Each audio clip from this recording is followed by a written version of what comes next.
Hello guys, welcome back to the channel, and while I haven't been covering every single signing in this year's offseason, this is one that definitely stood out to me as I've been a big fan of Dominik Kahun, so to finally see him scooped up and to a team that many were hoping and a lot of people were really manifesting to become a reality has done just that and landing with the Edmonton Oilers on a one-year deal with a cap hit of 975K. So that's what we will be breaking down in this video.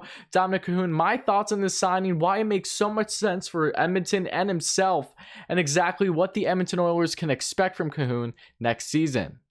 But if you're new to the channel, as always guys, make sure you hit that like and subscribe button and stay until the end of the video to find out all the deets and all the information, all my thoughts on Kahun landing in Edmonton.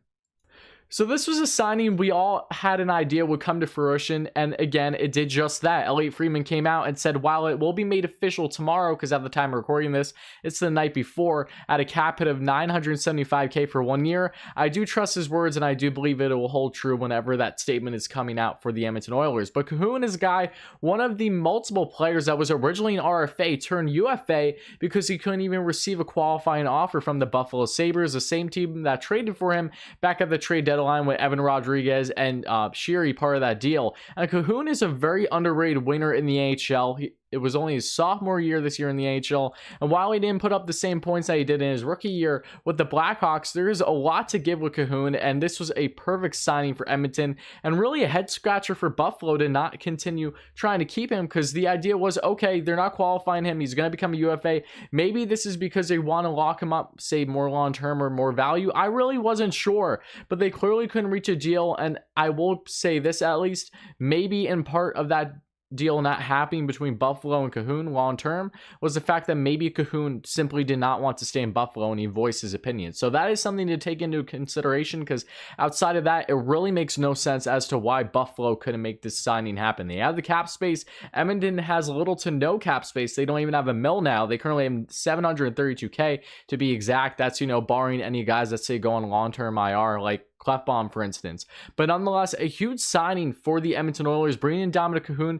He did play plenty with Leon Draisaitl back when they were younger and teenagers. I believe from the stat that I saw, they had a combined around 400 plus points when they were both around 14 years old playing in U16. I could be wrong. If I am, make sure to let me know in the comments below, but I believe that's a stat. They did play together both in 2013 and 2014 in the World Junior Championships for Team Germany, of course, and this is really exciting to see a guy like Kahun, who's only 25 years of age. He's 5'11", 175 pounds, went undrafted in his rookie year with the Blackhawks just 2 years ago now, had 13 goals and 24 assists for 37 points. Blackhawks have really done well bringing in these European signings over these last couple of years, and Dominik Kahun was the most recent example of that. But you go on to this season as well, splitting time between the Penguins and obviously the Sabres when he's dealt. He only had a cup of coffee with the Sabres though, 6 games. In total, in between those two teams, in 56 games played, he had 31 points, including 12 goals and 17 assists. So nonetheless, a really strong sign for Edmonton. They get Kahun, who could really have the potential to be a 20-goal scorer and possibly 45 plus points. He's an analytical dream, truly. When you look at his statistics, he has always been superior since coming in the NHL. He's not a defensive liability by any means, and he is a guy who could very well be playing with Leon Draisaitl on that top line in that top 6. And you look at this Edmonton roster, and they are so unbelievably deep, far deeper than they really have been in recent years. You have Connor McDavid finally having guys around him coming in their own. And while yes, Kahun is a centerman, left-handed, he can play the wing as well. So I'm assuming that would be the case, barring anything else. But this offense just got that much deeper on a guy for a bare minimum contract that surely is going to thrive, in my opinion. And we very well could see Kahun find not just a fit short term, but long term with Edmonton, assuming that he has success with the likes of Leon Draisaitl, who was the best player during the regular season, won multiple awards, obviously being the most notable, the MVP. But nonetheless, this is going to be huge for Edmonton going forward. And like I said, they do have just over 700K in cap space, barring anything else. So we'll see what they do. But they've had an up and down offseason. They missed out on getting, say, their goaltender and Jacob Markstrom. He goes to their rival in the Flames. They missed out on going up for other goaltenders, whether it's Thomas Greiss going to Detroit, etc., even Braden Holtby.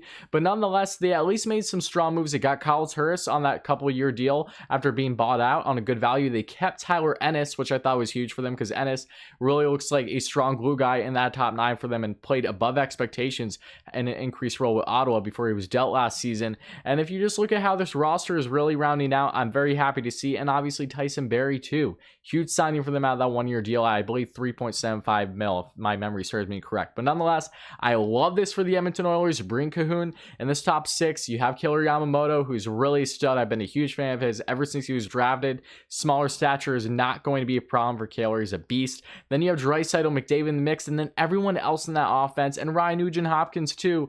And before you know, this Edmonton team on paper looks far better than it did this past season, in my opinion at least. And I'm excited to see what they're going to do going forward. And again, I haven't been covering every single signing this NHL offseason. Normally, I wouldn't cover, say, a lower level signing like this, but I love Dominik Kahun. This needed a video in its own right and for good reason. And same thing can even be said with guys like Anthony Duclair. I've always been a huge fan of Anthony Duclair as a Rangers fan personally. Loved him ever since he was drafted by the Rangers years ago. So I'm curious to see what will happen on that front, just on a side note. So if that signing does happen, hoping I'm around, I'll make sure I have a video on that along with Mike Hoffman and everyone else really significant in free agency. You could even throw Mikael Granlund in there. I will try to get a video out for that whenever it happens. But nonetheless, Edmonton Oilers fans, what are your thoughts on this signing of Dominik Kahun? I know a lot of guys were really manifesting it, hoping it would come to fruition, that maybe it seemed like a stretch at first, but between Buffalo obviously not qualifying him, making him a UFA, him available, a lot of teams could have picked him up at this value, but it seemed pretty clear, increasingly obvious,